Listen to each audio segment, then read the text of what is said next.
ai manqué. Oui. Non. Oui. Et je ne suis pas toute seule, bien évidemment. Nous avons nos charmants chroniqueurs. Et je vais présenter tout de suite. Hein. Bonjour. Et bah, on va présenter Natsu. Hein. Bonjour, bonsoir. Elle est au taquet, elle a déjà dit bonjour. C'est parfait. Voilà. Salut Natsu.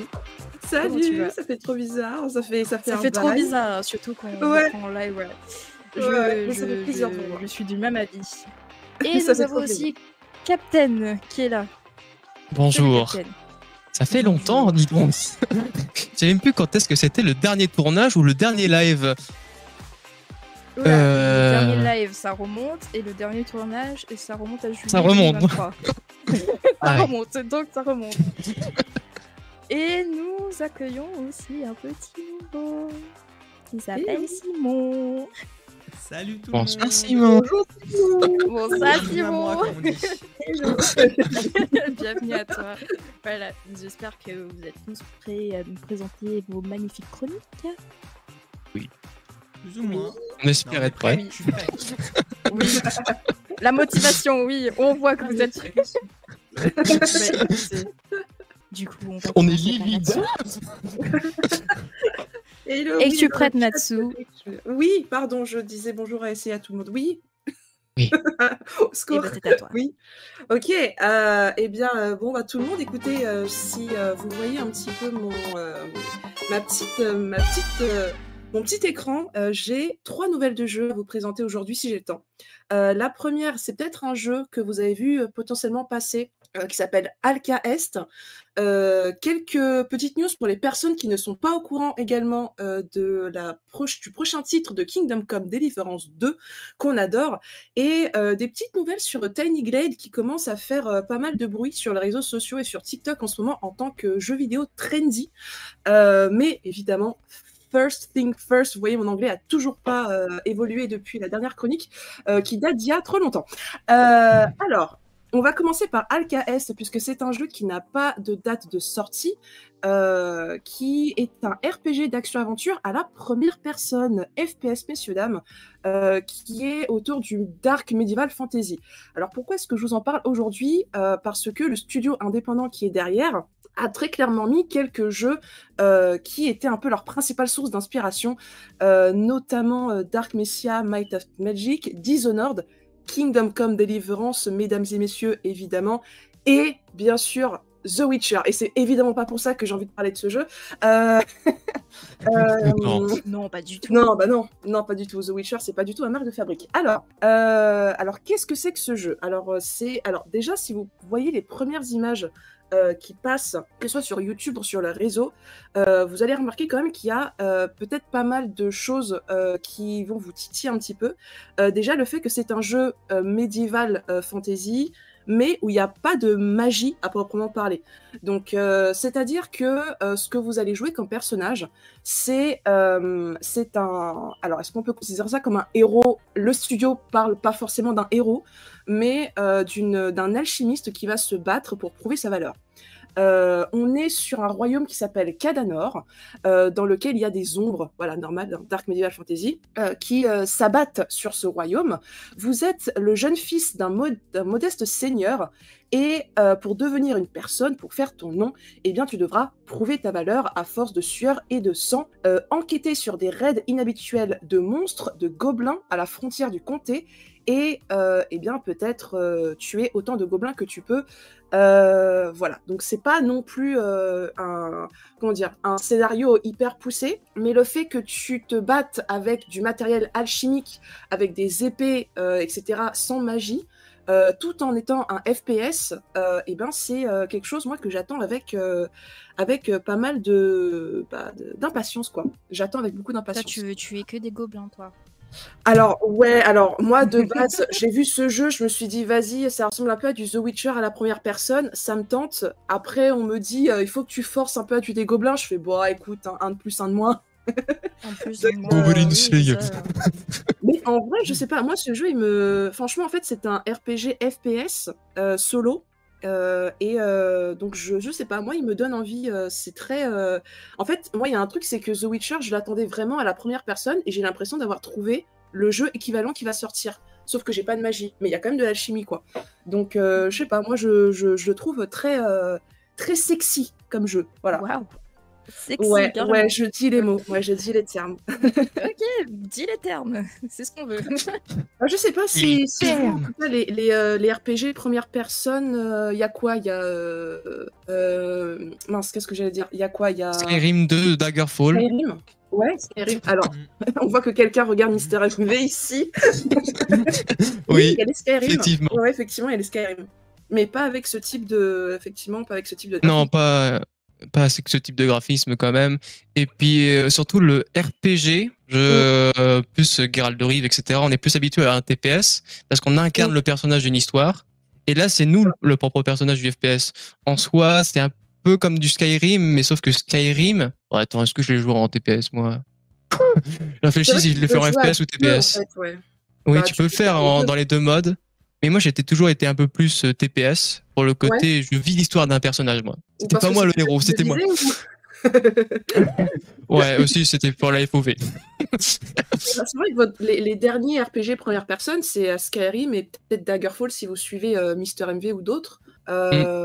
Et peut-être le prochain jeu que je vais présenter aussi, qui est un FPS. Mais ouais, c'est vrai que je sais pas si ça date de quand votre dernier RPG FPS, quoi. Mais voilà. Mais je sais pas, moi je trouve sexy, puis même en termes de graphisme, je sais pas, c'est un mélange entre un Skyrim, The Witcher, voilà quoi, je sais pas, je trouve ça sexy. Bref. Ouais, franchement, niveau graphisme, etc., c'est bien. On retrouve des décors assez classiques pour du médiéval fantastique. On peut trouver des grottes un petit peu à la Lord of the Rings, que j'aime bien. C'est avec les... Alors, je sais jamais si c'est les gobelins dans la mine du Hobbit. Les Uruk? Non. Voilà. Les Uruk. Ouais, oui. Enfin bref, on retrouve ce même univers-là assez souvent. Et puis, je trouve que c'est toujours bien, parce que le médiéval fantastique, c'est toujours un peu qui me plaît. Même niveau esthétique des personnages, avec les armures, les différentes classes. Là, alchimiste, généralement, on n'est pas sur une classe qui est vraiment très corps à corps ou combat. C'est vrai. C'est vrai. Là, ça peut être intéressant. Est-ce que éventuellement, Simon, toi, ça te branche ou Valou? Est-ce que c'est des choses auxquelles vous joueriez ou pas? Ah oui, moi, oui, complètement. Après, let's go! J'avais pas trop aimé The Witcher, enfin, j'avais déjà tenté 2 fois, et ça m'avait pas trop branché parce que, notamment peut-être le TPS, moi l'aspect TPS dans The Witcher me plaisait pas trop. Et justement, j'avais joué à Cyberpunk, qui est aussi de CD Projekt Red. Du même studio donc, et ça m'avait beaucoup plus plu, donc je me dis l'aspect FPS là peut... moi je pense que je peux kiffer en tout cas. Let's go, on se retrouve dessus. Valou, on te retrouvera dessus ou pas? Si jamais, ou pas du tout? Je sais pas du tout. Je suis en train de perdre ma voix, tout va bien. Je sais pas du tout, mais au vu de la vue FPS, ça me tente bien en fait. Est-ce que je peux essayer? Est-ce que je pourrais essayer de vendre un autre jeu FPS? Peut-être éventuellement que le prochain... Est-ce que je peux essayer de vous vendre un autre jeu FPS ou pas? Mais toujours dans le... Vas-y, fais-toi plaisir. Ok. Je dirais juste try me.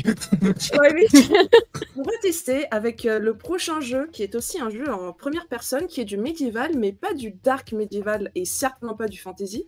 Peut-être que vous avez entendu parler de la licence Kingdom Come Deliverance de Warhorse Studio. Qui, alors évidemment c'est un jeu que je porte également dans mon cœur. Si The Witcher n'existait pas, c'est peut-être ce jeu-là qui gagnerait mon cœur depuis des années. Donc heureusement qu'il y a eu The Witcher. Mais c'est un jeu, quand il est sorti, je crois aux Awards, enfin en tout cas pendant les previews des Awards de cette année en fait, et ben il y a beaucoup de personnes qui l'attendaient parce que le premier Kingdom Come Deliverance a fait énormément parler de lui par son style, par le fait que ce soit aussi un jeu indé qui a été kickstarté et qui a eu énormément de soutien. Et quand le second jeu a été annoncé, ça a été... déjà, ils ont fait des trucs en grand, ils ont fait un espèce ils ont projeté, je crois, ils ont pris une église ou une cathédrale, je sais plus, en République tchèque, si je ne dis pas de bêtises. Et en fait, ils ont projeté le trailer là-dedans. Ils ont interviewé les deux voice acteurs principaux là-bas. Ils ont fait un concert aussi dans cette église, etc. Donc, il y a eu beaucoup de choses qui ont été faites pour ce jeu. Ce jeu, il sort le 11 février 2025. Il est déjà annoncé. Il y a des packs digitales de luxe, de richissimes qui sont sortis également, que vous pouvez aller préco. Sortez l'argent. Je n'ai pas les écus. Sortez les écus, exactement. Alors déjà, est-ce que vous connaissiez Kingdom Come Deliverance? Est-ce que vous avez potentiellement joué ou vu quelqu'un y jouer? Parle de non. Ouais, j'y ai joué. Ouais. Parce que... Ok. Longtemps, genre terminé ou juste Non, j'ai pas joué? terminé, moi j'avais joué peut-être une petite dizaine d'heures. J'avais bien kiffé, mais je sais pas pourquoi je l'ai jamais relancé après.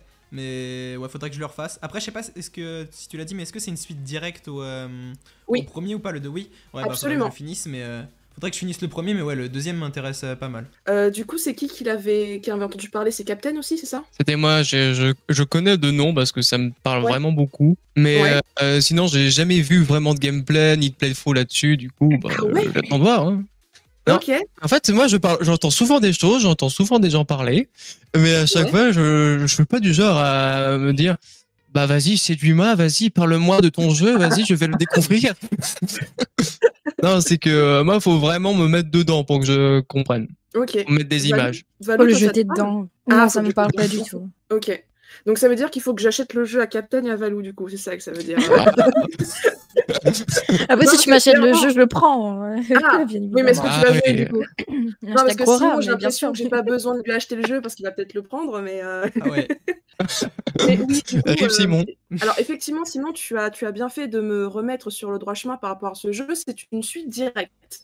Alors, d'après les développeurs du jeu, il n'y a pas besoin d'avoir joué au premier jeu pour prendre en main le second. Parce que, d'après quelques interviews qu'on a sur YouTube, de youtubeurs indés, etc., apparemment, il y aura énormément de flashbacks.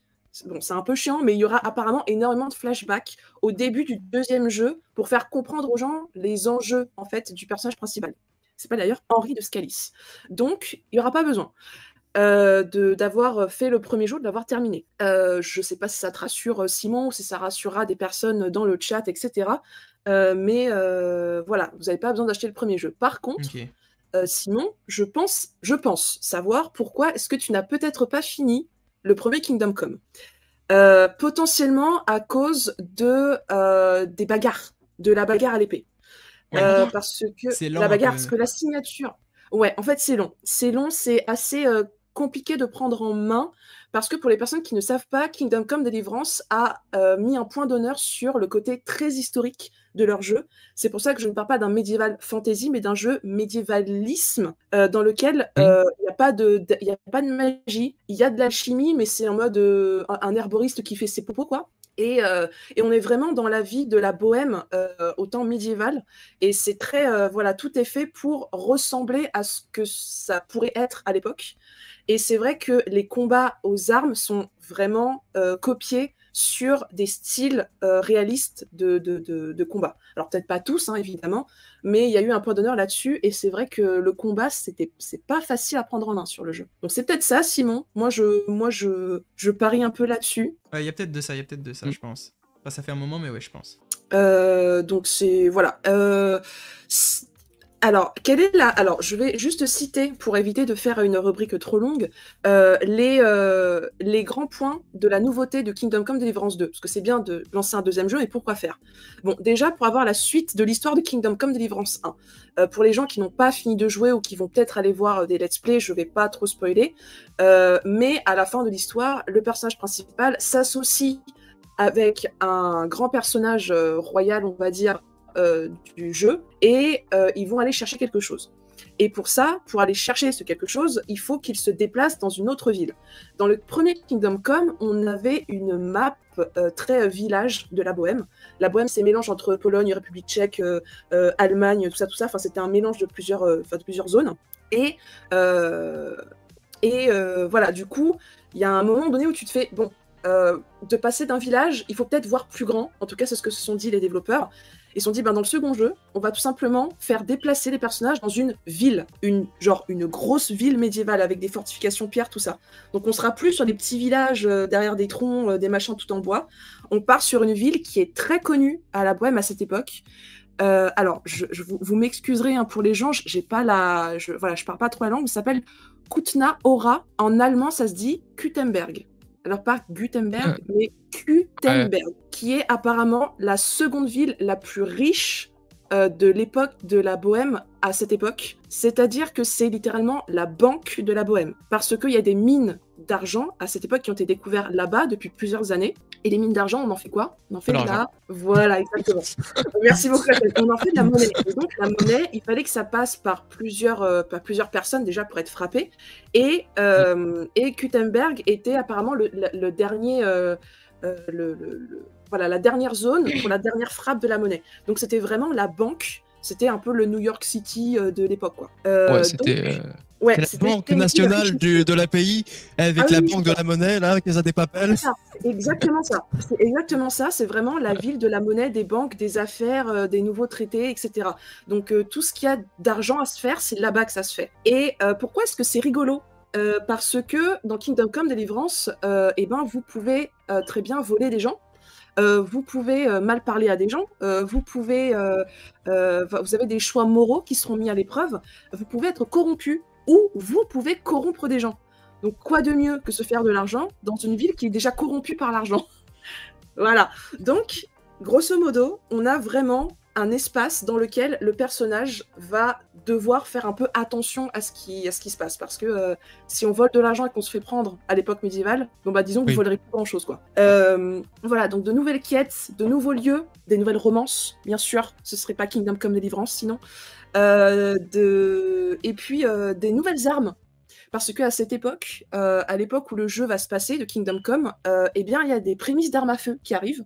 Donc, vous allez littéralement avoir un jeu médiéval avec des prémices d'armes à feu. Voilà, je sais pas comment vous le vendre maintenant plus que ça, mais, Ouais. mais est-ce que par rapport à Alka Est, ça vous botte un peu plus ou pas? Simon, toi qui as déjà joué à ce genre de jeu. Moi, est-ce que ça me... Je dirais que Alka Est se vend mieux en tout cas. En tout cas, tu le vends mieux. Mais de toute façon, moi je pense que je prendrais Kingdom Come, enfin le deuxième. Ah oui, ok. Dans tous les cas. Et par ordre de priorité, t'achèterais quoi par exemple? Parce que Alka Est n'a pas de date de sortie. Oui, c'est vrai. Après, Alka Est. À peu près dans la même semaine. Imaginons. Je pense que, en fait, je sais pas, je pense que je prendrais quand même Kingdom Come parce qu'il apporte plus de. Enfin, on sait ce qu'ils valent déjà le studio, alors que Alka Est, c'est leur premier jeu, non? C'est vrai, c'est vrai. Ouais, donc j'attendrai un peu pour Alka Est, je pense, mais. Donc je prendrais Kingdom Come en premier, ouais. Ouais, maintenant, se baser que sur des visuels ou des trailers sur des jeux récents, même s'ils ont des bons graphismes, etc., on peut vite être déçu assez vite, généralement, parce qu'on sait jamais comment ça se passe dans les studios. Et puis, vu que Simon avait déjà joué à Kingdom Come 1, et toi aussi Natsu, j'imagine, je pense que c'est plus une valeur sûre d'aller sur le 2.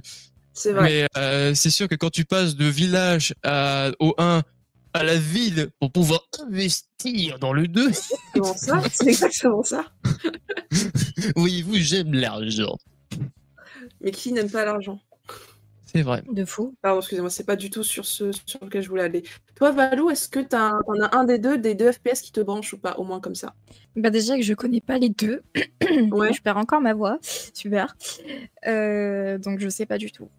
Moi, je peux vous dire si les jeux que j'ai... Et je sais peut-être pour le premier que t'as présenté. Ouais, le premier. Ouais. Plus un côté fantasy. Le premier aura plus l'air d'un truc casual, alors que l'autre, il a plus sans doute l'effet simulation avec tout ce qui est truc de bataille, etc.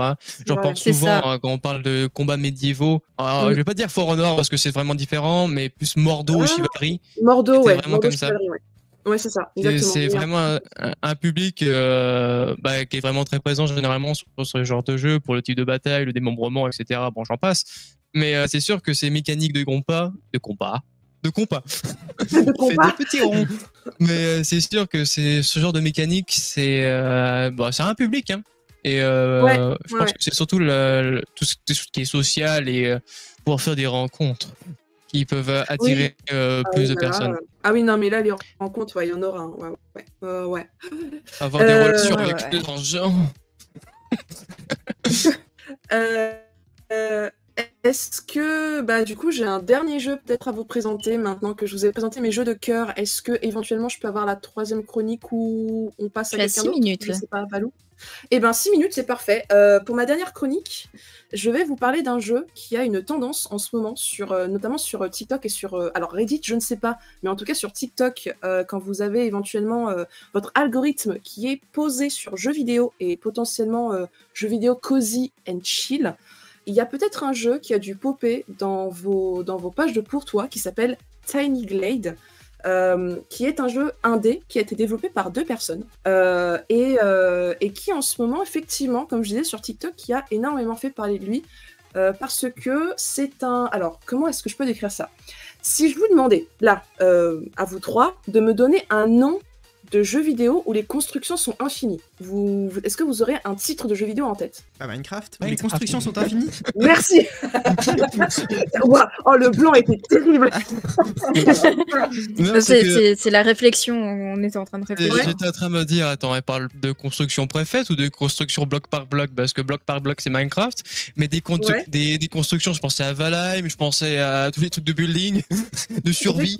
Alors, c'est vrai que techniquement, quand on parle de construction un peu tous les possibles, il y a Minecraft. Donc, c'est vrai que quand on part là-dessus, on se dit, ok, est-ce qu'on peut construire des trucs un peu à l'infini, un peu comme on veut? Est-ce qu'il y a d'autres jeux qui existent à part Minecraft? Donc, vous avez raison, il y a le building Minecraft, mais il y a ensuite les buildings avec des choses préfaites, genre Valheim. Mais les genres Valheim, etc., il y a beaucoup de gestion dedans. Alors, même si Minecraft peut être aussi un peu de gestion, mais c'est surtout du craft, en termes de jeux de construction pure, il y a Minecraft. Et après, il n'y a peut-être pas d'autres jeux, en fait. Enfin, en tout cas, moi, j'en ai pas forcément en tête. Mais sans parler de gestion de ressources, il n'y en a pas trop.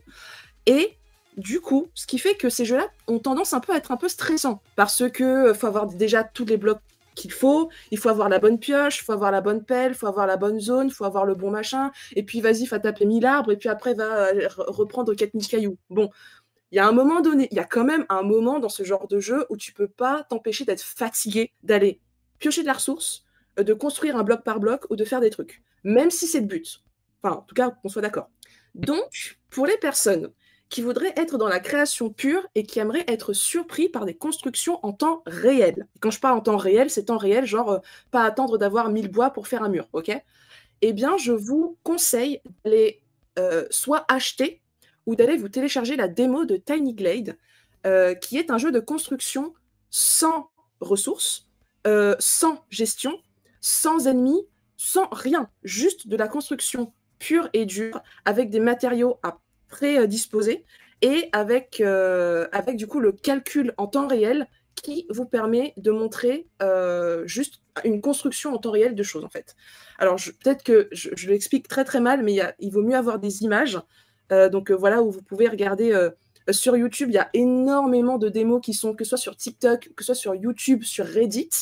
Et donc c'est comme des petites parcelles d'éléments que vous disposez les uns sur les autres, que vous pouvez allonger, allonger ou même rendre plus petit. Et en fait, ça vous fait plusieurs éléments de décor. Je ne sais pas comment vous l'expliquer mieux que ça.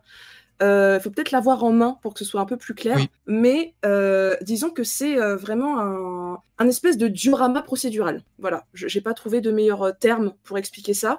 Donc c'est voilà, c'est un jeu qui est sorti le 23 septembre 2024, donc qui est très très récent, mais qui a commencé à être développé depuis 2020, il me semble. C'est ça, en octobre 2021, plus précisément, après le Covid. Et donc, en 2 clics, vous avez un mur, une fenêtre, un bâtiment, un château, je sais pas, une petite cabane au fond des bois ou un truc de sorcière, enfin, ce que vous voulez. Et depuis septembre, donc on est quoi, septembre, octobre? Ouais, octobre. Oui. Depuis 2 mois, il y a énormément de vidéos sur TikTok qui ont été posées pour montrer les centaines et les centaines de constructions qui ont été faites par les gens.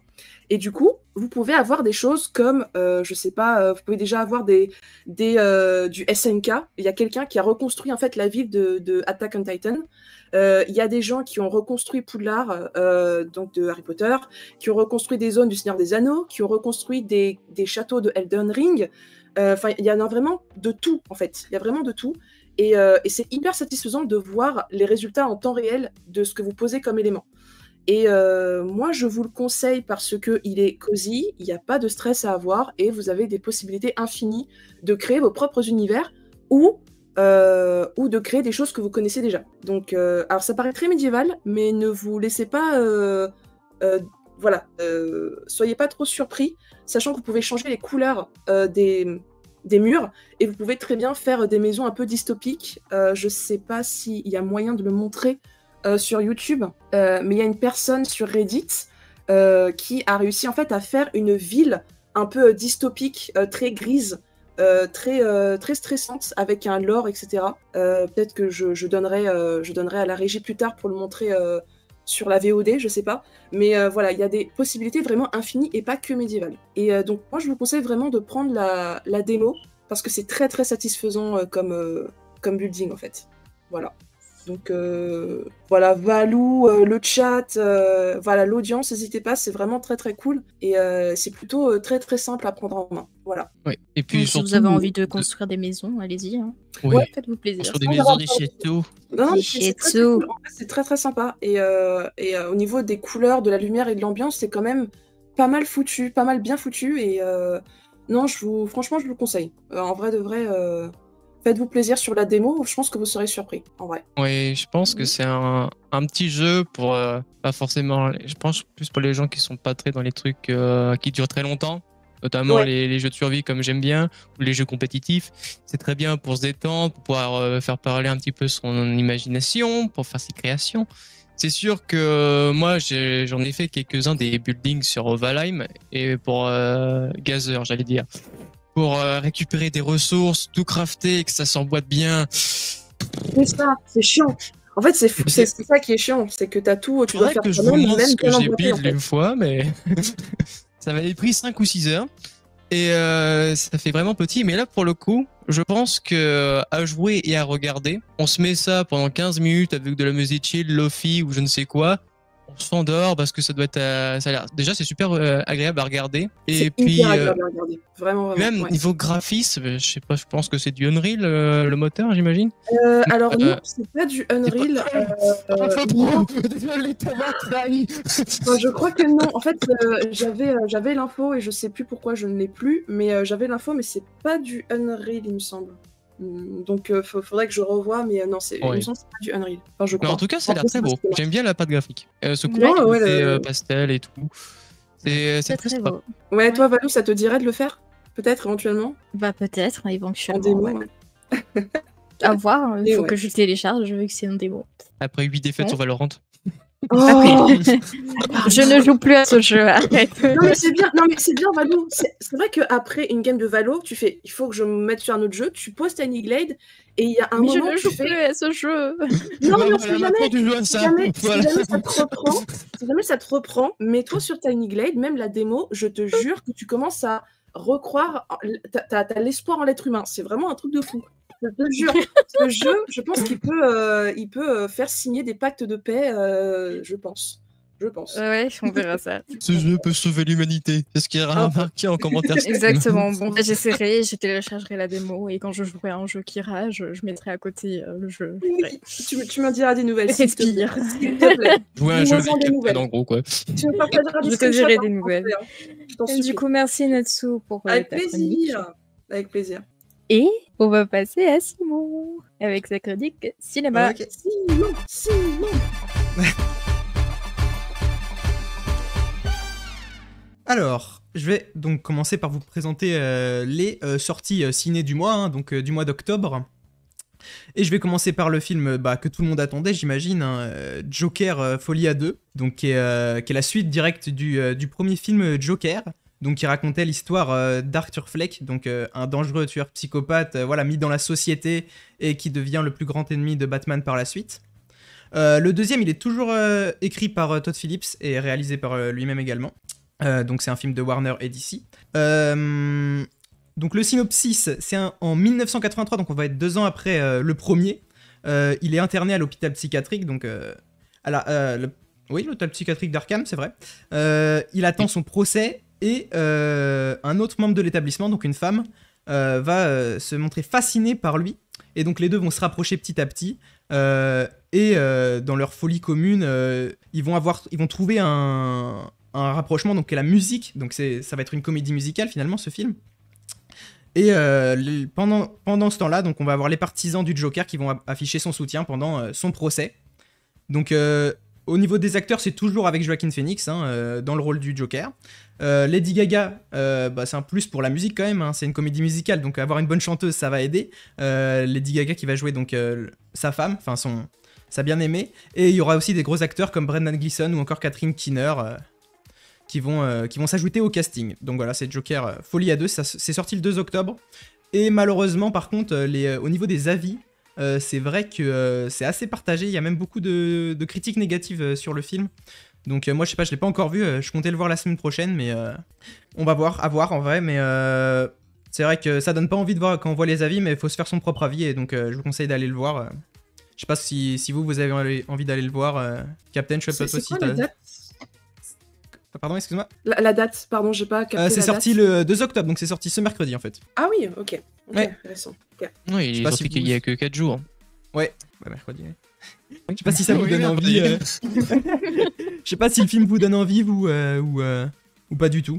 Je sais pas si vous avez vu le premier ou. Je sais que le premier était pas mal, était plutôt bien réalisé, c'était cool, bonne mise en scène, mais c'est sûr que on n'est pas habitué à ce même Joker en tant que fan de comics et fan de tout ce qui est OAV et tout ce qui était dessins animés, que moi j'ai plus regardé, même des jeux vidéo Batman Arkham. Mais c'est sûr que le 1 reste quand même très bon, meilleur que celui de Suicide Squad. Et c'est vrai que quand je vois les critiques un petit peu du 2 qui ressortent, et notamment je crois que Benzaï a fait une review là-dessus et qu'il avait exprimé un mécontentement à propos dessus. J'ai pas encore regardé la vidéo parce que je sais pas si je dois regarder la vidéo d'abord ou le film après. Parce qu'on sait jamais, parce qu'on peut vite être influencé par ce genre de critiques et voir tous les côtés négatifs en général. Mais c'est sûr que je pense que c'est le côté comédie musicale qui est aussi un point fort mais un point faible. Ouais. Parce qu'en fait, c'est un style très très fort à part entière, que ça chante, ça danse, etc. en boucle, mais surtout dans cet univers-là qui est très sombre de celui du Joker. Donc ouais, je comprends potentiellement les critiques négatives. Mais il faut toujours regarder les films généralement pour se faire un propre avis. Même si c'est un problème de réalisation ou d'acteur, il faut toujours regarder, généralement. Ouais, bien dit. Et vous les filles, ça vous donne envie ou pas le film? Bah Valou, je t'en prie, vas-y. Merci. Je sais pas, vu que j'avais déjà vu le premier, pourquoi pas. Moi je suis du genre à regarder le film et à juger par moi-même. Ouais. Même s'il y a des avis négatifs, je veux faire mon propre avis, donc ouais. Pourquoi pas. Je vais amener ma maman à aller le voir avec moi. Je vais la ramener avec moi. Ok. En vrai, c'est pas une mauvaise idée parce que les films de super-héros ou de super-méchants, de ce que vous voulez, en vrai, ça a toujours tendance à parler aux fans Marvel, en fait. Donc, ou DC, enfin, des fans des licences. De comics. Je pense ou de comics. C'est vrai que, potentiellement, s'il y a un peu de musique et de faire comprendre... Parce qu'on parle de comédie musicale américaine. On parle pas de comédie musicale d'un autre style, je pense, pour le film en question. Et c'est vrai qu'il y a une bonne culture de la comédie musicale américaine, donc je pense qu'il y a peut-être potentiellement moyen de faire découvrir la licence ou le personnage à d'autres personnes qui n'ont pas l'habitude des films de super-héros. Donc moi, je le verrais, mais plutôt pour les musiques, parce que Lady Gaga, voilà. Mais sinon, moi, je vous avoue que je fais partie peut-être des personnes qui n'ont pas vu le premier film, qui a été saucé par toutes les critiques qui sont passées et qui a vu le film par les réseaux. Donc c'est vrai que j'ai connu le premier film avec les réseaux et je suis pas allée le voir. Donc il y a peut-être un monde où je me laisserai tenter parce que c'est un film de super-héros avec de la comédie musicale, justement. Mais voilà, me tapez pas. Score. Non, mais rien. Comme je disais, il faut toujours faire son propre avis. T'as le droit de pas avoir vu le premier, c'est vrai. Ok, merci. Ok, bah on va pouvoir passer au prochain film. On te supporte, t'inquiète. Allez, je m'en vais de cette chronique, bisous. Vas-y, continue, Simon. Ok, et ben on va passer au Robot Sauvage. Donc on change de style complètement puisque c'est un film d'animation produit par DreamWorks, donc qui a fait quand même les films Shrek, les Kung Fu Panda, le Chapeauté, donc qui a quand même du bagage. Donc là on suit le voyage d'un robot, donc Rose en abrégé, qui fait naufrage sur une île inhabitée et donc qui va devoir s'adapter à l'environnement rude en établissant des relations avec les animaux de l'île et en devenant une mère adoptive d'un oison. Un oison, c'est une petite oie, un bébé oie. J'en ai appris des choses en lisant ça. Donc c'est un orphelin qui va nommer Jolibec. Donc ça sort le 9 octobre. Je crois que c'est déjà sorti aux États-Unis. Et j'avais vu du coup quelques reviews et c'est très très bien reçu souvent par les spectateurs aux États-Unis. Donc franchement, ça a l'air vraiment excellent. Puis DreamWorks, il se rate rarement. Donc puis je pense que vous pouvez le voir là au trailer, ça donne envie. En tout cas, ce style, cette patte graphique, ça a l'air super. Donc pareil, à voir. Ça sort le 9 octobre en France. Je sais pas si vous en avez entendu parler, vous. En vocal? Pas du tout. Pas du tout. J'en ai déjà vrai vu que c'est des un peu bandes de annonces niche, sur YouTube et Instagram. Ouais, c'est vrai que... Pour un film DreamWorks, je trouve qu'il n'y a pas assez de pubs quand même. Qu'il n'y a pas assez d'annonces. Parce que généralement, on est un peu plus surchargé, que ce soit par Allociné ou je ne sais quoi, mais généralement, on est un peu plus surchargé quand c'est un DreamWorks. Je pense que c'est surtout le fait que c'est pas une licence ou des trucs comme qu'on connaît. Mais connaissant DreamWorks, généralement, il y a très très très peu de ratés chez eux. Ouais. Et que vu ce qu'ils nous ont fait dernièrement avec surtout le Chapeauté 2 en soi, qui était vraiment grotesque. Ouais, qu'ils ont toujours une écriture des personnages et puis une animation qui est toujours très propre et vraiment parfaite, je trouve. Et je pense plus du côté DreamWorks que Pixar en ce moment alors. Ah oui, c'est clair. En ce moment. Ils ont sorti quoi dernièrement Pixar Bah pour te dire que j'en ai absolument aucune idée parce que ça fait très longtemps que j'ai pas regardé Pixar. Alors, Pixar film 2024. Non, parce qu'en fait, le problème, c'est que maintenant, c'est le problème Disney et Pixar, c'est que tout sort sur Disney+, et qu'on a moins le bruit de la sortie cinéma. Et tout ça maintenant. Donc c'est sûr que c'est problématique. Je sais même pas si DreamWorks il a une plateforme, lui. Je pense pas. Peut-être aux États-Unis. Pas du tout. Je sais pas, j'ai pas entendu. Bah après, je sais pas, je crois que c'est pas Disney Pixar, mais genre Vice Versa 2, c'est du Disney, c'est pas du Pixar. Enfin, c'est du. Oui, c'est Pixar, je crois. Disney. Ah non, c'est Pixar qui l'a fait, c'est sorti sur Disney. Il me semble que c'est Pixar. Attends, je vais regarder. Parce que tu continues, Simon, je fais mes recherches. C'est bien. Parce que c'est bien. Faites vos recherches. C'est bien Vice Versa 2 en 2024, oui. Oui, donc c'est ça, donc voilà, Vice Versa, quoi. Donc, ouais.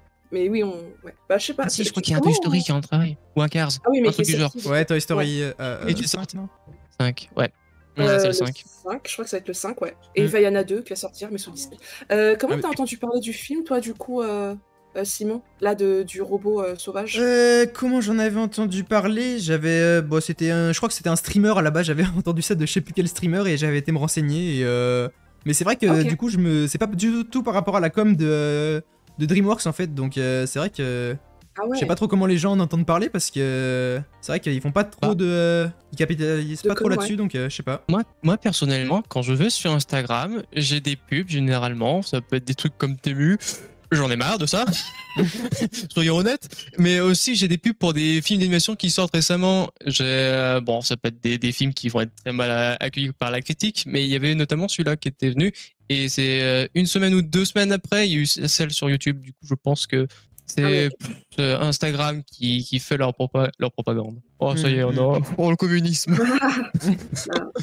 C'est-à-dire qu'on sera les deuxièmes streamers à parler du film, donc félicitations Simon quand même, parce que... Bah voilà, c'est une bonne chose de faite. Ouais. Non, c'est vrai, sans la chronique, je pense que moi ça me tente très bien, justement. Je pense que, en priorité, je pense que j'irai voir celui-là avant le Joker, je pense. Ok. Ouais. Alors, on va pouvoir passer au 3e film, qui s'appelle The Apprentice, avec l'accent. Donc, on revient dans le monde réel cette fois-ci, puisque c'est un biopic, ou en tout cas, ça retrace l'histoire vraie, de l'ascension vers le pouvoir de Donald Trump, d'un jeune Donald Trump, donc quand il était... s'il a un jour été jeune. Donc c'est grâce à notamment des pactes faustiens avec l'avocat et conservateur et entremetteur politique. Donc un entremetteur, c'est une personne qui met en relation des gens notamment. Donc l'avocat Roy Cohn. Donc c'est un film sur Donald Trump. Donc je sais pas, on n'a pas trop d'infos sur ce film, ce qui est assez étonnant puisqu'il sort en France le 9 octobre aussi. Donc mais c'est vrai que à part les quelques trailers, j'ai pas réussi à trouver 1000 infos sur ça. Je sais pas trop comment ils vont quel point de vue de quel point de vue ils vont se placer en fait puisque Donald Trump c'est quand même un personnage assez clivant, donc je sais pas trop si ils vont plutôt se mettre du côté de Donald Trump ou alors un peu le critiquer, faire une critique de... Ouais, faire un peu l'opposition, je sais pas. Surtout à quelques mois des élections, ça peut avoir son petit impact, je sais pas trop. Donc à l'acting, c'est Sebastian Stan, donc son nom vous parle peut-être pas, mais c'est celui qui fait le soldat d'hiver dans les Marvel. Mais là, là, il est un peu métamorphosé avec ce rôle, donc je sais pas, à voir aussi. Il y a aussi Jeremy Strong qui joue dedans, qui joue l'avocat. Donc Jeremy Strong, pour ceux qui ont vu, c'est l'acteur principal de Succession, qui est une excellente série. Donc niveau acteur, je pense que ça fera le taf. Et après, pareil, ça m'intéresse de voir comment ils ont pris le film, enfin comment ils sont placés par rapport au film, donc au personnage. Donc je sais pas vous si ça vous donne envie ou pas. Mais c'est ouvertement un truc sur Donald Trump? Oui. C'est vraiment son personnage, son ascension vers le pouvoir. D'accord. Je pense que, vu du trailer et de ce qu'on voit, je pense que ça va être plus un truc en opposition, parce qu'on connaît à peu près le cinéma américain et tous les représentants là-bas. On sait ce qui se passe aux États-Unis, on sait comment ils sont les États-Uniens. Oui, je pense plutôt que c'est en opposition, mais quand même la réalisation a l'air plutôt bonne, je trouve. On alterne souvent les types de plans, les types de caméras, je trouve. C'est intéressant, et puis les biopics généralement, que ce soit sur des personnalités publiques, politiques, ou même des tueurs en série généralement, c'est toujours assez intéressant et même des fois morbide de regarder ça, même si morbide veut dire malade. Oui, moi ça me donne pas envie. Il a créé un blanc. Super. Oui. Ouais, mais toi ça te dit pas, toi Valou, d'aller le voir? Non, du tout. Non. Ouais. Ah non? Pourquoi? Non, je sais pas. Tous les trucs sur les personnes politiques, ça me donne pas envie d'aller voir. Ouais. En fait, c'est surtout le truc que tu te dis, c'est je vais regarder un film sur la vie d'un homme politique, c'est-à-dire je m'inclus dans la vie politique de cette personne. Je pense que ça peut être un truc comme ça qui peut être difficile. T'en as jamais du tout vu des biopics du tout. Même en série, ça non? Du tout. Ok. Alors, je sais pas si on peut considérer ça comme un biopic, mais genre il y a The Crown aussi en série, qui était sorti et tout. Je sais pas s'il y a des gens qui l'ont vu, mais après ça dépend si c'est bien fait peut-être. Mais ouais, je sais pas. Ça fait vraiment penser quand même à de la propagande en vrai. Hein, mais même si c'est de la propagande contre, tu peux pas t'empêcher de te dire il y a peut-être un peu de propagande pour. Tu vois, genre de le mettre au cinéma en grand public, ça fait un peu. Dans 2 semaines, il y aura le parti opposé. Le parti opposé ne font pas de film sur grand écran en attendant, tu vois. C'est vrai. Donc, c'est un peu bizarre, mais on sait que c'est pour ça qu'il s'est fait shoot. Non, allez. Oh là là. On va passer au film suivant. Alors, exactement, on va passer au film suivant. Alors, hop, je vais donc vous parler maintenant d'un film d'horreur. Ah bah donc, allez. Voilà, il y en a un qui est content en régie. Yes. Moi je sais donc de je vais quoi parler de Smile 2. Alors Smile 2, j'avais plusieurs choix et je me suis dit Smile 2, pourquoi pas.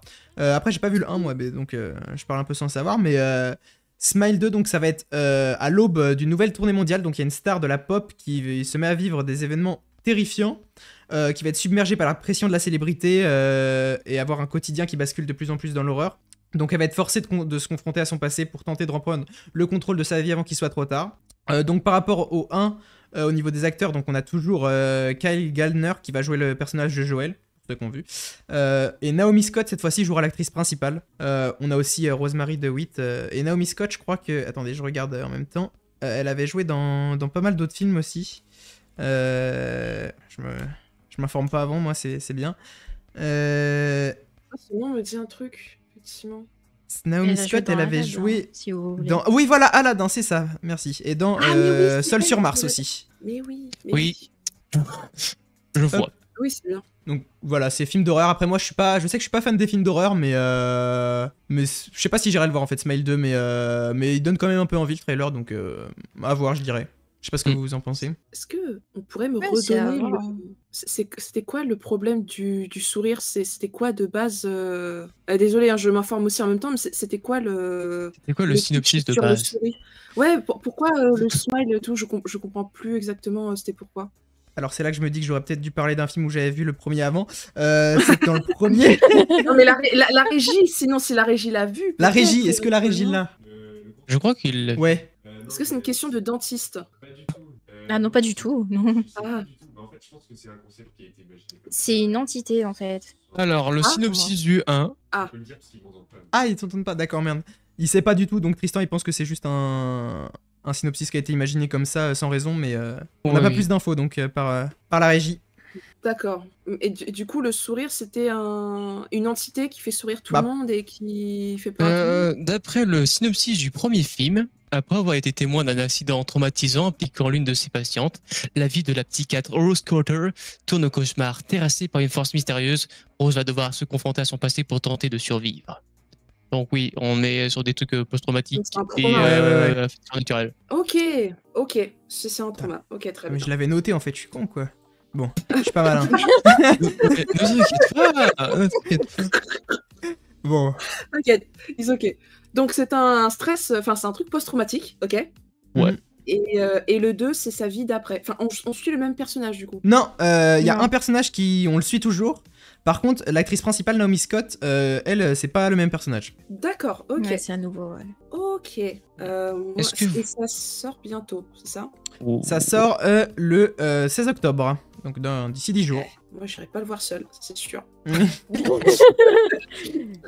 Mais oui, ou alors je regarde et Smile et je regarde après le DreamWorks qui sort. Enfin, du coup, faut que bien, mais tu fais les deux en même temps, toutes les 5 minutes. Pour compenser, c'est ça. Mais...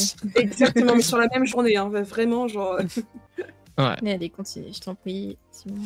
Hop, donc je vais parler du dernier film qui va sortir. Enfin, c'est pas le seul film qui va sortir, mais je voulais parler de celui-là parce que même s'il est sorti, en fait, il est sorti en septembre. Techniquement, il est sorti le 25 septembre. Mais ça me tenait à cœur d'en parler quand même parce que c'est Megalopolis. Donc c'est un film du réalisateur donc Coppola, Francis Ford Coppola, qui est un réalisateur immense, hein, qui a fait Les Parrains, qui a fait Apocalypse Now, qui a fait Dracula aussi. Donc ce sera probablement son dernier film vu qu'elle a 83 ans et que bon, il est en fin de vie, on va dire. C'est un film qui a coûté aussi entre 100 et 120 millions de dollars, donc c'est un truc à gros budget, une grosse production. Donc Megalopolis, donc on est dans New Rome, donc New Rome, c'est une allégorie pardon, de New York. On va suivre une jeune femme qui est partagée entre la loyauté envers son père, le maire de sa ville et également son amant, donc l'architecte César, qui est joué par Adam Driver. Et donc si lui il a une vision conservatrice de la société, César est plus progressiste et tourné vers l'avenir. Donc après une catastrophe qui a ravagé la ville, l'architecte il veut recréer la cité et en faire donc une utopie, pendant que le maire corrompu lui va s'y opposer. Donc voilà, j'ai dit, il y a Adam Driver, donc Adam Driver vous l'avez vu évidemment dans Star Wars, enfin dans les derniers Star Wars. Il y a Giancarlo Esposito aussi, qui lui vous l'avez vu dans Breaking Bad, hein. Très grand acteur aussi, Giancarlo Esposito. Et Nathalie Emmanuel, donc elle qui a joué dans Game of Thrones, qui jouait le personnage de... J'ai plus le nom, mais qui jouait dans Game of Thrones, en tout cas, ça c'est sûr. Alors le film... C'est La Chevalière. Miss Sunday, elle jouait Miss Sunday, Nathalie Emmanuel. Oui, Miss Sunday. Ah, la sorcière, ouais. C'est ça. Et donc, oui, le film est sorti déjà donc le 25 septembre. Il a reçu par contre des critiques assez mitigées en fait. C'est pour ça que il m'intrigue en fait ce film, puisque j'ai l'impression que soit tout le monde l'a aimé, soit ils n'ont pas du tout aimé les gens. C'est un peu mi-figue mi-raisin, donc j'ai vraiment envie d'aller le voir, mais c'est un film assez spécial je pense, puisque Coppola c'est toujours un cinéma un peu... Voilà, ça paraît assez excentrique en fait, ce qu'il a sorti, donc moi ça me tente bien. Après je sais pas vous si vous tente ou pas du tout, parce que c'est vrai que c'est assez... ça peut paraître assez... pas forcément abordable à première vue. J'aime bien moi. Ouais. J'aime bien, ouais. J'aime bien le style. Aimer. En vrai, il faut aimer le style. Ouais. Ouais, le côté décalé, je comprends. Mais j'ai l'impression que c'est un peu genre un truc moderne, je sais pas, d'un truc antique, mais futuriste. Enfin, je sais pas, c'est bizarre. Oui, je vois ce que tu veux dire, je comprends ça. Mais j'aime bien le casting aussi, même si je me suis pas souvenu des acteurs, mais... Là, le casting, il est bien, ouais. Ouais, le casting, il met bien, ouais. Et il sort en même temps que Smile 2 ? Non, il est déjà sorti. Non, il est déjà sorti, lui. Il est sorti le 25 septembre. Ah oui, 25 septembre. Disponible en salle. Ah, faudrait que je vois s'il est... en vrai, il me tente. Faudrait que je vois s'il est à côté de chez moi. Je vais voir ça tout de suite, en vrai de vrai. Mais ouais. Pareil, tu l'as découvert comment, avec les pubs ? Non, c'est juste que là, vu que je m'intéresse un peu quand même à la cinématographie de Coppola, j'avais vu direct sur un peu tous les sites qui sortaient un nouveau film, donc ça direct je me suis penché sur ça, et j'avais vu les premiers trailers, il m'avait bien donné envie. Le problème c'est que là ça m'a un peu refroidi, les critiques un peu mitigées, mais je vais quand même aller le voir, moi. Ça me donne vraiment envie, donc... De quoi, comment ça? Le côté mitigé qui te donne pas envie. Ah, les avis mitigés des gens, en fait, parce que je me dis... Pour moi, il allait faire l'unanimité, en fait, puisque Coppola, c'est quand même... il a jamais... il divise pas souvent, en fait, quand il fait un film. Donc là, ça m'a fait paru un peu étrange, mais bon. Après, peut-être que... Voilà, c'est juste pas pour tout le monde, mais que moi, je vais adorer, peut-être. J'en sais rien, donc j'irai le voir. Oui, ok. Par contre, c'est un peu stressant parce que dans le cinéma Pathé qui est près de chez moi, il est pas du tout sur la Dolby... Enfin, sur les grands écrans, genre ultra 42 millions de K, genre, c'est bizarre. Ils ont mis le Joker, mais pas ce film-là qui me paraît peut-être plus intéressant à voir en screen de dernière génération, quoi. Donc c'est bizarre. Ouais, après, c'est peut-être ça fait longtemps qu'il est sorti. Ouais, vu que ça fait un peu plus, quasiment 2 semaines qu'il est sorti, peut-être c'est pour ça. Ok, ça marche. Eh ben, merci pour l'info. Alors, je voulais te parler d'un film aussi, mais est-ce qu'il me reste combien de temps là? La maître du temps qui va me... Vas-y. J'ai le temps? Ok, j'ai le temps. Vas-y. Je voulais vous parler du coup de, donc pas un film, pas une nouvelle sortie ciné, mais plutôt d'un film qui me tient à cœur, parce que je l'ai revu il y a quelques jours, il y a 2 jours je crois.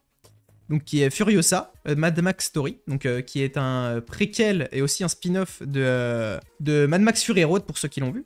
Donc Mad Max c'est une saga qui a été créée par George Miller dans les années 80, 80 il me semble, 70-80, ouais non 70 même. Donc il est plus tout jeune George Miller, mais il a quand même sorti un film en 2024, c'est fou de se dire ça. Puis un film que je trouve monstrueux tout simplement. Donc il est écrit par lui-même et par Byron Kennedy. Donc le synopsis, donc on va suivre une jeune Furiosa qui est arrachée à la Terre Verte et qui va tomber entre les mains d'une grande horde de motards qui est dirigée par Dementus. En parcourant les terres désolées, ils vont tomber sur la citadelle, donc qui est présidée lui par Immortan Joe, donc on aura 2 antagonistes dans le film. Tandis que les 2 tyrans ils vont se faire la guerre, elle, Furiosa, elle va essayer de survivre aux épreuves pour trouver le moyen de rentrer chez elle tout simplement. Donc oui, comme je l'ai dit, ça précède Mad Max Fury Road, donc par contre, ils ont pas pris la même actrice parce que évidemment dans Fury Road on a Furiosa qui est jouée par Charlize Theron, mais là ils ont pas pris la même actrice vu que Charlize Theron elle est un peu plus vieille maintenant, donc ils ont dû prendre comment elle s'appelle, Anya Taylor-Joy, donc qui est une actrice excellente et qui ressemble vraiment bien pour le coup à Charlize Theron, donc le casting est parfait puisque aussi pour Dementus on a Chris Hemsworth, donc qui jouait Thor dans Marvel, et je trouve que ça fait du bien de voir Chris Hemsworth dans un autre rôle que celui où il est cantonné dans les Marvel, puisqu'en fait dans Marvel on voit pas forcément tout son talent, il y a pas toute sa palette d'acteurs, genre il montre pas tout son talent, mais là en tant qu'antagoniste je trouve qu'il est vraiment très convaincant en fait. Je l'avais aussi vu dans Saltan à l'aile royale, donc il y a un autre film super, mais j'en parlerai pas aujourd'hui, mais il jouait aussi l'antagoniste, et franchement, à chaque fois qu'il joue le méchant, mais il est vraiment excellent, Chris Hemsworth, donc j'espère qu'on le verra plus dans des rôles comme ça dans le futur, puisque vraiment ça marche trop bien. Voilà, donc c'est les 2 acteurs un peu principaux. En fait, par rapport à Fury Road, le film, il fonctionne un peu différemment, donc, parce que je sais que Fury Road, il y en a beaucoup qui l'avaient pas aimé, puisque c'est un peu un aller-retour en fait. Puisque Furiosa dans Fury Road elle décide d'aller à un point, et puis en fait elle se rend compte qu'il n'y a plus ce truc et elle revient là à son point de départ. Donc ça fonctionnait un peu comme un aller-retour, et donc la trame du film ça faisait un peu une trame primaire. Ici dans Furiosa on est un peu sur un schéma un peu plus classique où il se passe beaucoup plus de choses, où le scénario est un peu plus je sais pas comment dire, un peu plus il se passe plus de choses quoi. J'ai pas le mot exact malheureusement. Poussé quoi, un peu plus complet peut-être.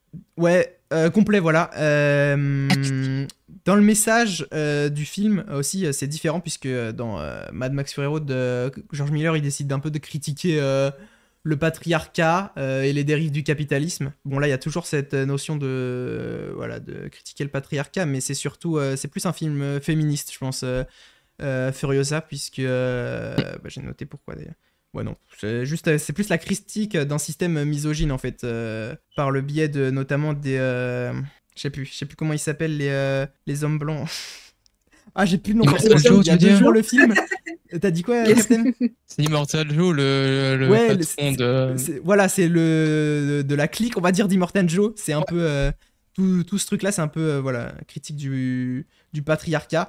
Après, c'est aussi un récit un peu biblique, j'ai trouvé. Enfin, c'est ça qui est...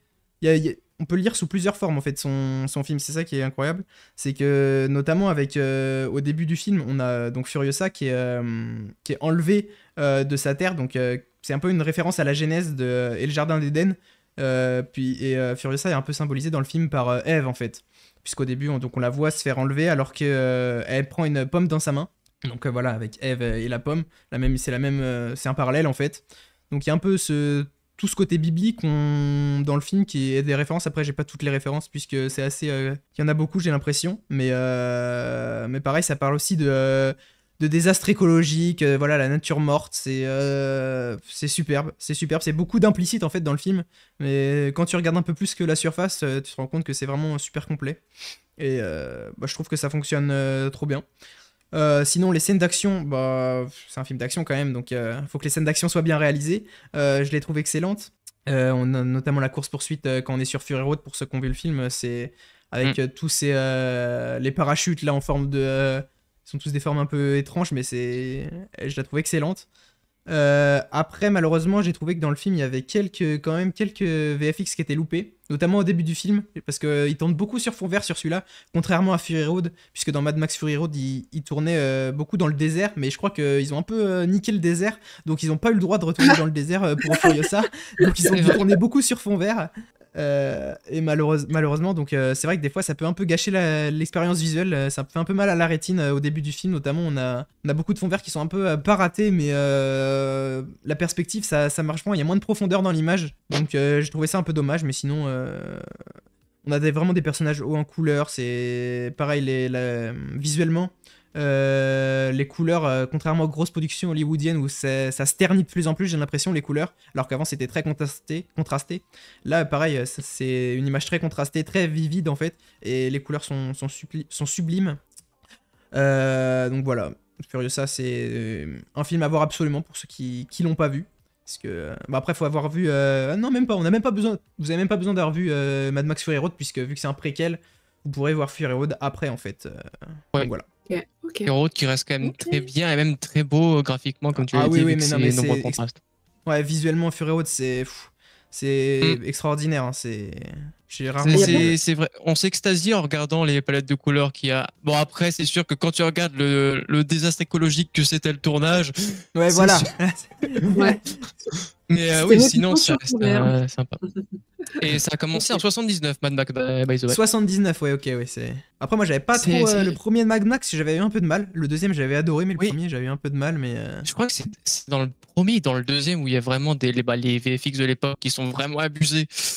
Mais c'est plus la génération de mon daron, ça, qui aime bien ces trucs-là. ouais, c'est pareil, mon daron aussi. C'est ça, ouais, effectivement. Un film de daron, bien sûr. Eh ben, merci beaucoup, Simon, pour ta chronique. Y a pas de quoi. Qui était super. Et on va passer à Captain, vu que tu as envie de parler, je trouve. Franchement, Captain, bon courage pour passer après la chronique de Simon, en vrai. Pas de pression, hein. Pas de pression du tout. Comment ça, pas de pression? Qu'est-ce qui va se passer? Attention derrière toi. Ouais. Attention à ton rideau. Mais allez, c'est parti. C'est vrai que mon beau rideau. Ton beau rideau. Eh bien, c'est donc parti pour cette rubrique Actualité Web. Et on va commencer avec une petite compagnie que vous connaissez sans doute, Riot Games. Oh. Alors, il y a beaucoup de choses à dire sur Riot Games en ce moment, mais je vais plutôt m'attarder sur le côté League of Legends. Désolé. Alors, vous savez sans doute, on va parler un peu vite fait de Arcane, parce que ça a été annoncé, on le sait. Ouais. Mais c'est surtout que League of Legends est en pleine période des Worlds. Les play-ins sont terminés. Du coup, les play-ins, pour expliquer vite fait, c'était un peu la qualification pour les dernières équipes de se qualifier afin de participer au World de League of Legends. Et là, du coup, on va faire les prochaines qualifications encore. Et après, ça va être les éliminatoires, etc. Ils ont changé de format. Ça dure moins longtemps, les play-ins, parce qu'avant, ça durait sur tout un mois, il me semble. Ils ont retiré 2 matchs, il me semble. Du coup, ça réduit de 25% la durée des Worlds. Mais pourtant, ça a attiré une hausse de 45% des spectateurs, ce qui n'est pas vraiment halluciné. Et du coup, on a reconnu un pic, selon les chiffres de lolisport.com, un pic à 1,43 million de spectateurs en simultané. Et c'était un match pour l'Amérique du Sud. Tout ce qui est Brésil et toute l'Amérique du Sud latine. Parce qu'ils ont 2 différents types d'équipes. On a ensuite, du coup, qui dit World de League of Legends, dit le fameux clip des Worlds. Est-ce que vous savez quel est le clip des Worlds de cette année? Est-ce que vous en avez déjà entendu parler? Pas du tout. C'est pas le clip des Linkin Park?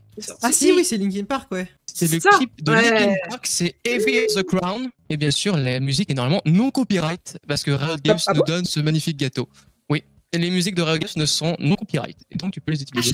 Bien sûr. Du coup, on a le clip disponible. Il est sorti il y a quelques jours, je crois qu'il est sorti il y a 11 jours. Il était sorti le 24 ou le 27 septembre. Et le premier jour, il affiche déjà au top 45 US sur Spotify le jour de sa sortie.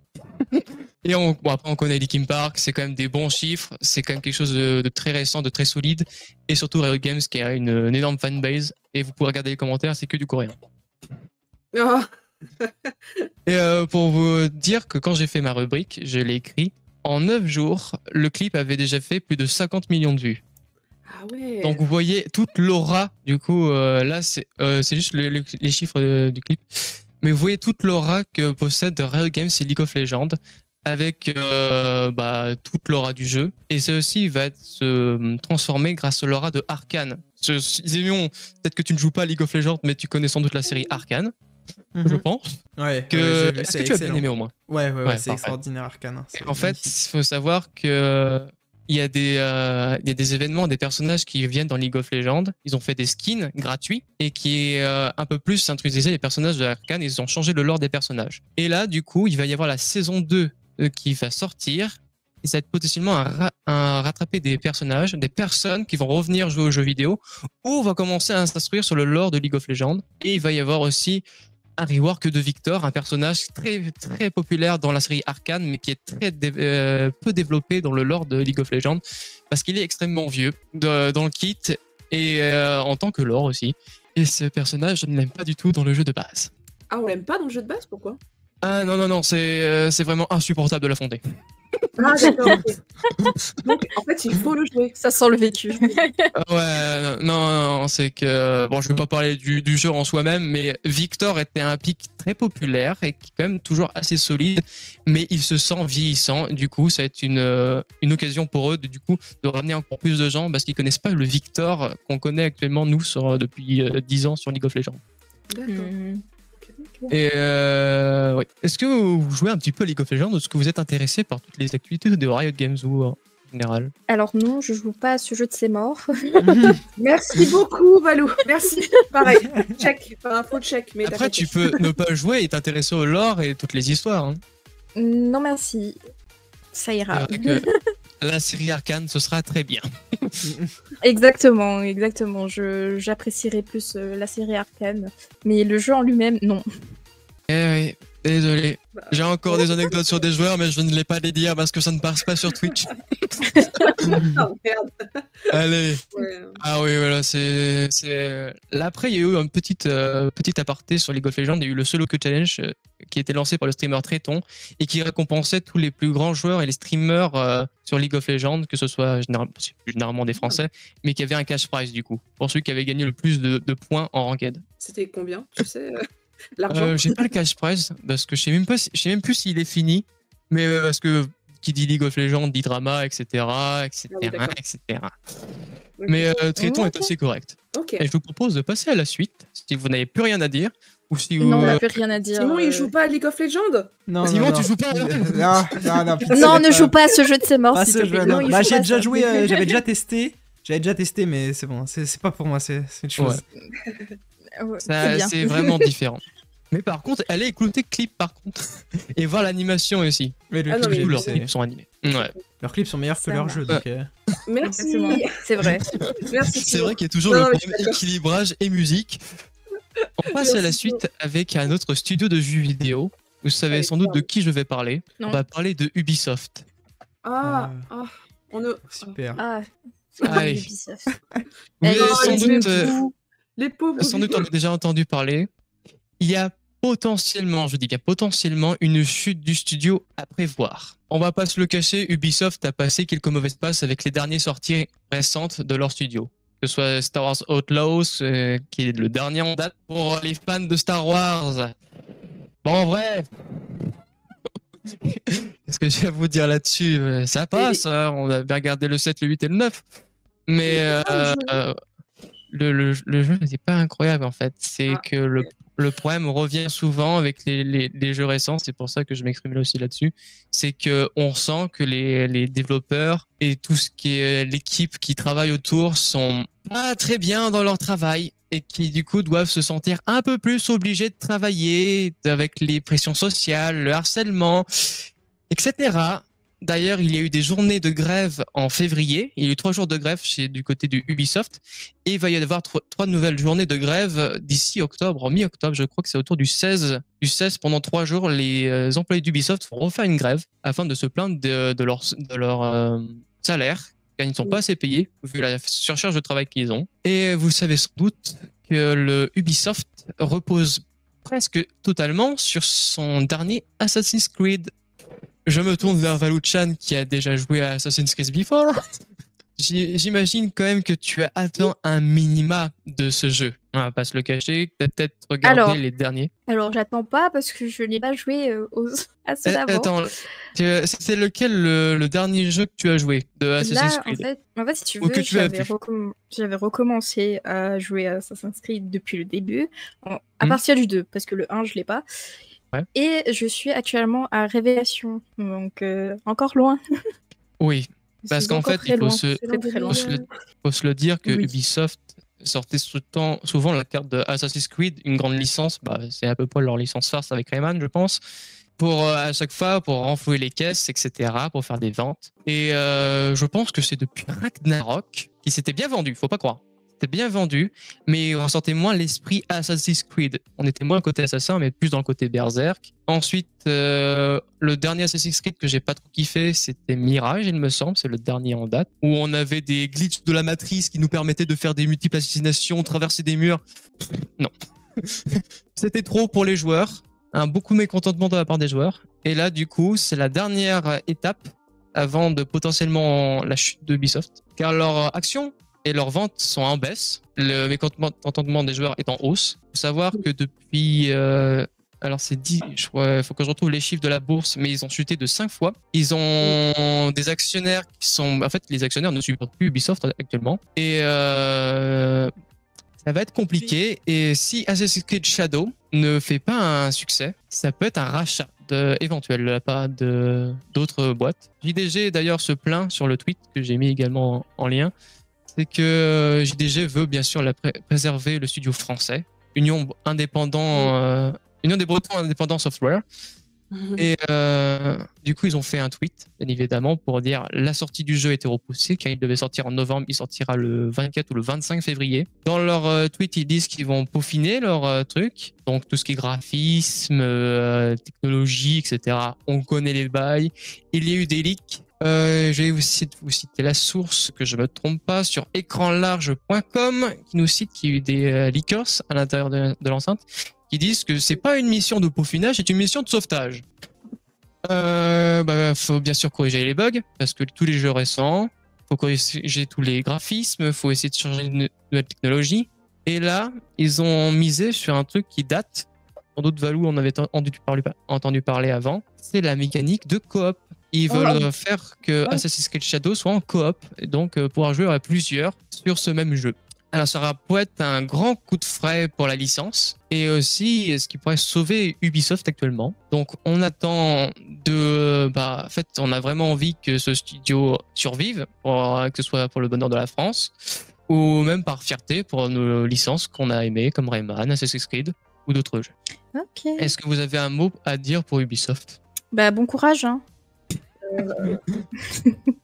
RIP les frérots, hein. Mais il fallait nous écouter avant, en fait. Genre, au secours. Je pense quand même que leur plus gros problème, ce fut Skull and Bones, qui est un désastre. C'est un désastre. Alors, faut savoir que je compare ce jeu comme un bateau. C'est que là, Assassin's Creed, ils disent qu'on va, en fait, on va poncer, on va retirer les écharpes du bateau, comme ça, ce sera bien.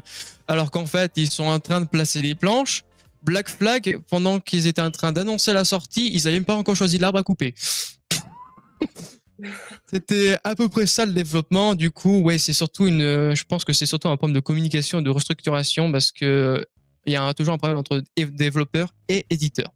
Entre celui qui dit et celui qui fait, il y a toujours deux sons de cloche. Après, je sais pas si c'est une bonne idée de passer sur de la coop sur Assassin's Creed.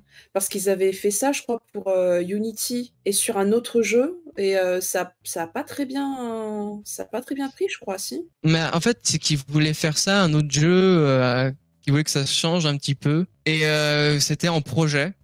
Ça fait longtemps que c'est là et je pense que c'est leur dernière carte. Et déjà, ils ont eu des problèmes parce que au niveau du personnage et du contexte historique, parce que ça se passe au Japon féodal et de fait de faire des assassins au Japon féodal, etc. Et puis le contexte, le caractère, le personnage. De toute façon, les problèmes. Les gens trouveront toujours de quoi critiquer. Donc. Pareil après, pour Ghost of Tsushima. Ghost of Tsushima. Mais peut-être que j'en parlerai à la toute fin de ma rubrique quand j'aurai fini. De ce non, il n'y a pas de temps, frère. Ok. On passe à la suite. On est un peu ghetto là en ce moment. Donc... Allez, on va prendre tout de suite la triste nouvelle. Alors, ça va majoritairement partir sur Maggie Smith. Vous connaissez sans doute plus sur Minerva McGonagall, qui nous a quittés le 27 septembre dernier. Bon, bien sûr, ce fut sous une pluie d'hommages de la part des acteurs et de sa famille. On pourra bien sûr regarder quelques tweets de leur part qui sont sur le site que j'ai donné. Cette actrice était bien sûr connue depuis longtemps. Ça fait une grande carrière. Elle était aussi comédienne de théâtre. Je vais aussi citer, elle a remporté du coup 2 Oscars au cours de sa carrière, un pour son rôle dans Les Belles Années de Miss Brody et en second en 1970 pour California Hotel ou California Suite en VO. En 79, elle a également remporté 3 Golden Globes, 6 British Academy Film Awards et 3 Emmy Awards et un Tony Award au cours de sa carrière longue de près de 70 ans. Elle ne voulait jamais s'arrêter. C'était un de ses points forts. Elle n'a jamais voulu s'arrêter et prendre sa retraite. Toujours à fond dans le cinéma depuis ses débuts. Et je vais vous citer ce que dit le Parisien. Élevé au rang de Dame Commandeur de l'Ordre de l'Empire britannique en 1990 par la reine Elisabeth II pour ses services rendus aux arts de la scène et également fait compagnon d'honneur en 2014.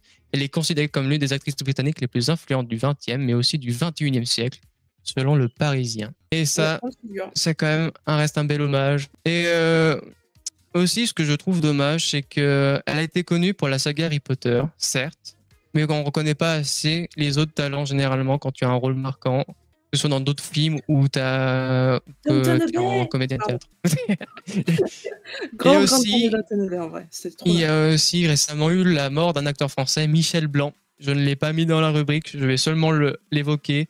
Michel Blanc, qui était connu notamment pour le rôle de Jean-Claude Duss dans Les Bronzés. Il nous a quittés il y a quelques jours. Donc, nos condoléances et nos plus sincères respects à leur famille. Et pareil aussi, même s'ils ne regarderont pas. Tranquillement c'était... alors, j'ai pas le nom du phénomène en tête, mais il a fait une réaction quand il a fait une radio. Et il a eu un gonflement. Et ça l'a empêché de respirer, il a fait un arrêt cardiaque, je crois. Ah oui, non, pas tranquille en fait. Non, mais il est mort. En fait, il est mort à l'hôpital directement. Il est décédé à l'hôpital et était emmené aux urgences. Ils ont tenté de le réanimer plusieurs fois et ça n'a pas marché, malheureusement. Et après avoir bien souffert sa race, quoi. Non, mais... On va passer sur quelque chose d'un peu plus joyeux. Allez, on va parler de Kaizen. À Maggie Smith et puis à Michel Blanc. Alors là, on a tout. Et Ubisoft, allez, on va parler d'un truc un peu plus récent. C'est la sortie du film documentaire de Inoxtag, un film documentaire de 2h30 où le youtubeur explique son parcours et montre son ascension du mont Everest haut de 1848 mètres. Il a à peu près, je crois qu'il a passé 9 mois à s'entraîner afin de gravir le mont Everest. qui est la plus haute montagne, mais pas le plus haut mont total. J'ai envie d'étaler ma science, désolé. Et je vais pas vous parler potentiellement du court-métrage, du documentaire, parce qu'il faut le regarder, parce qu'il est quand même intéressant, il est assez humain. Mais je vais plus vous parler des problèmes qu'il y a eu autour. Parce que vous savez, nous vivons sur les réseaux sociaux et il n'y a jamais rien de beau. Malgré tout, des gens ont jugé Inoxtag pas légitime de la morale de fin, car selon eux, il aurait trop de richesses, il n'est pas maritime parce qu'il n'a pas fait à fond comme les autres alpinistes. Il n'a pas la même sens de déconnexion du monde parce que lui, il est déjà riche, il peut partir en vacances quand il veut. Bien sûr, c'est des avis qui restent tout le temps, ça peut être débattable ou non, ça dépend de plusieurs personnes, que tu sois alpiniste professionnel ou non.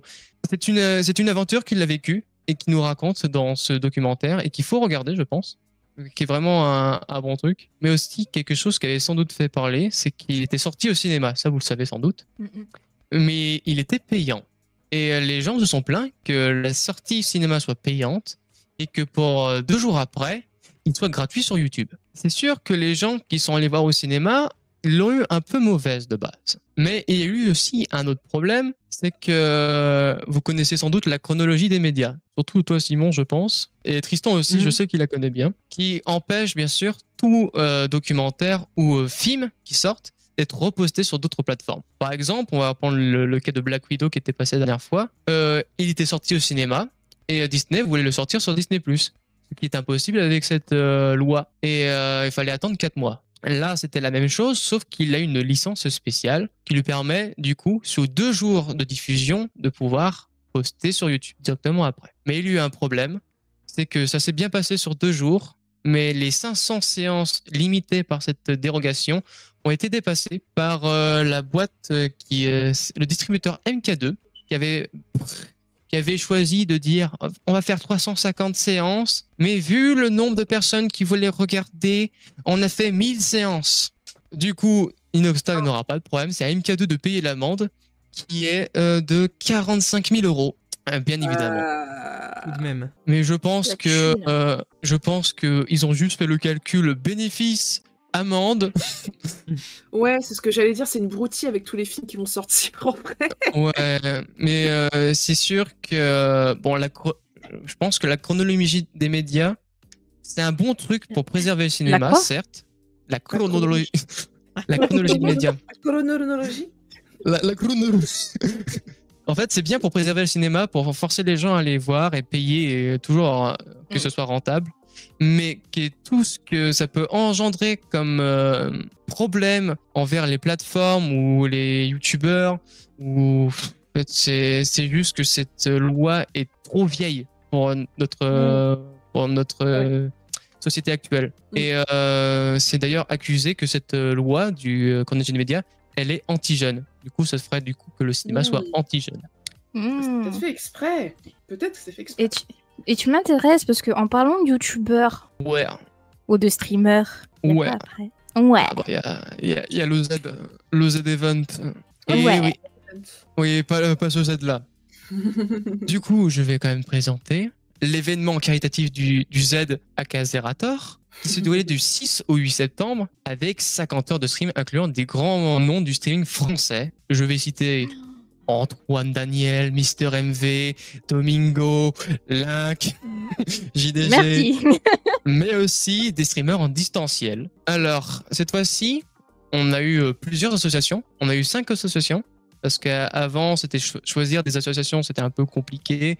C'est toujours comme ça, même pour nous, de choisir une association différente et qui peut être intéressante pour tout le monde. C'est généralement ça qui est le problème avec les réseaux sociaux, c'est de plaire à tout le monde et que l'association soit clean.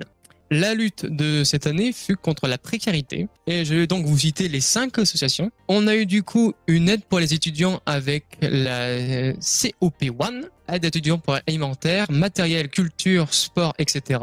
pour tous les étudiants en précarité. On a un chapitre 2 qui aide les jeunes à devenir autonomes, que ce soit dans professionnel, social ou accompagnement social, parce qu'on sait que certains jeunes qui n'ont pas la chance, soit d'avoir à défaut des parents ou d'avoir des personnes là pour les encadrer et les apprendre à devenir autonomes. Je suis jamais cadré en fait.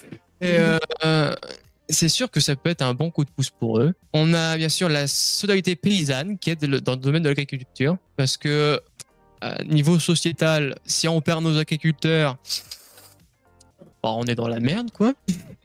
Ah, mais ils sont dans la merde. Va surtout inciter à aider les agriculteurs et aussi inciter à plus de personnes de devenir agriculteurs, qui est pas vraiment un métier facile, il faut se le reconnaître, mais il en faut, parce que si on n'a plus d'agriculteurs en France, on perd du patrimoine, de notre savoir-faire, et aussi on devient dépendant de d'autres pays. Et enfin, le Bureau du Cœur, qui donne des locaux individuels en cas d'urgence pour aider les personnes sans abri ou qui ont besoin d'un abri en urgence, que ce soit maladie ou pas en hiver, etc.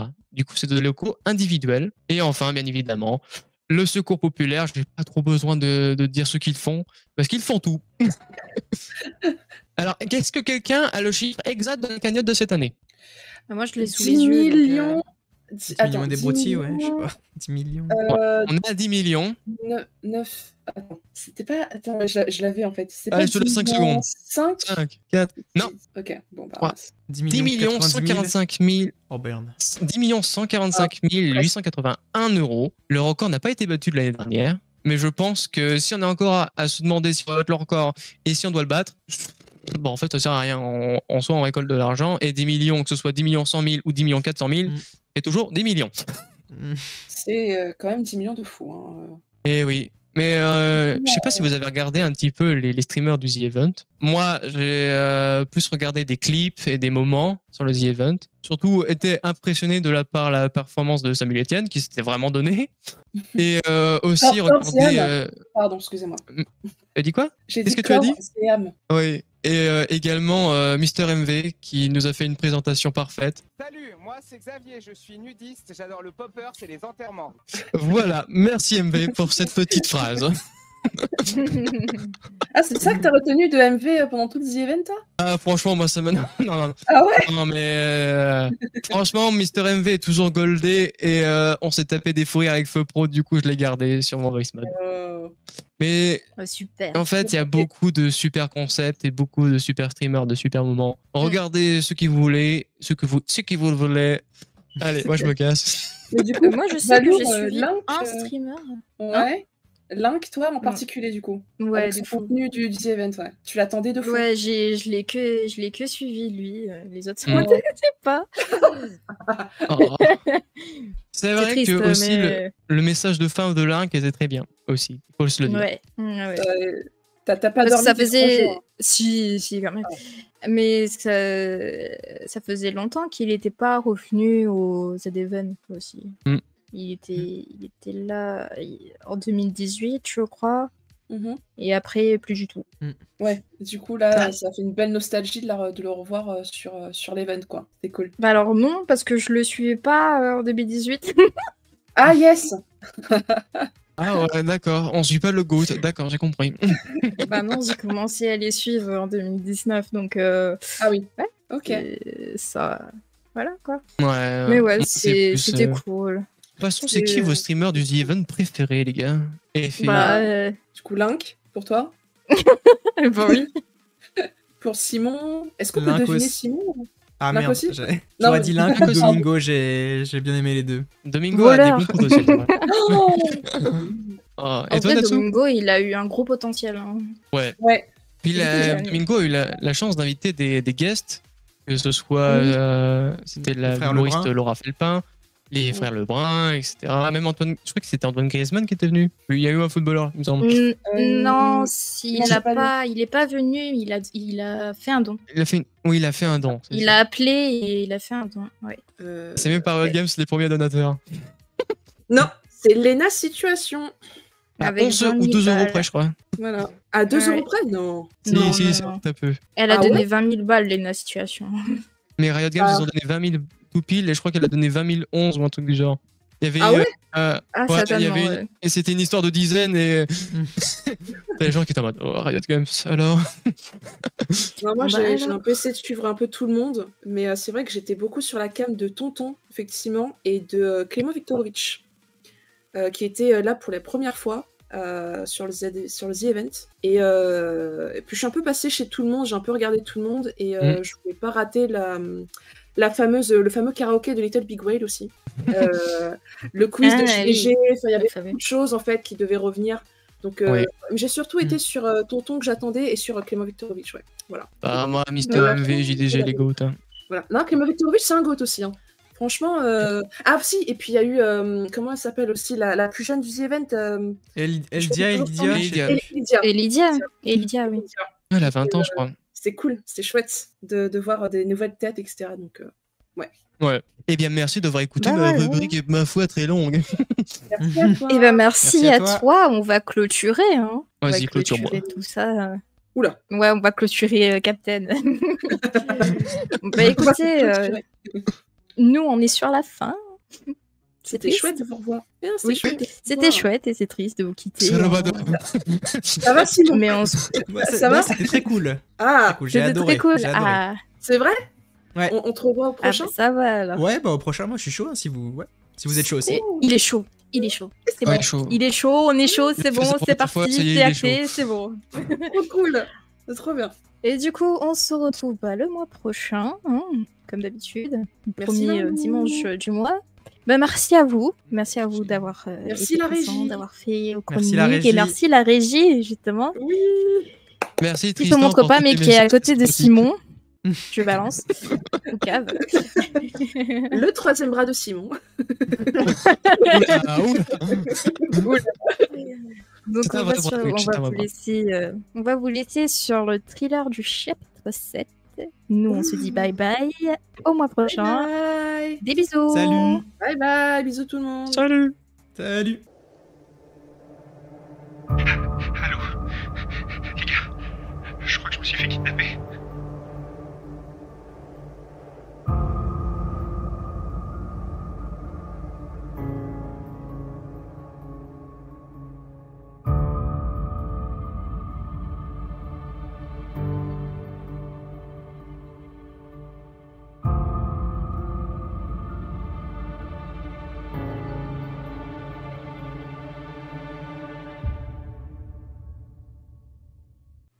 En 6 ans, je pensais pas me faire kidnapper. En tout cas, mettre en scène un kidnapping. En 6 ans, il s'est passé beaucoup de choses. J'ai beaucoup parcouru le monde, en tout cas le mien. J'ai beaucoup creusé dans ma tête. J'ai beaucoup cherché d'idées. J'ai beaucoup discuté. Et j'ai beaucoup créé. J'ai été aussi à la rencontre de gens nouveaux. Des gens qui ont leur monde à eux. Alors, je suis allé vers eux. Ils sont venus vers moi. Et on a commencé une nouvelle histoire. Et à tous ces gens qui sont encore là aujourd'hui, je voudrais leur dire que c'est pas fini, c'est loin d'être fini, et on va vivre encore plus. Alors accrochez-vous, parce qu'on a encore plein de choses à découvrir.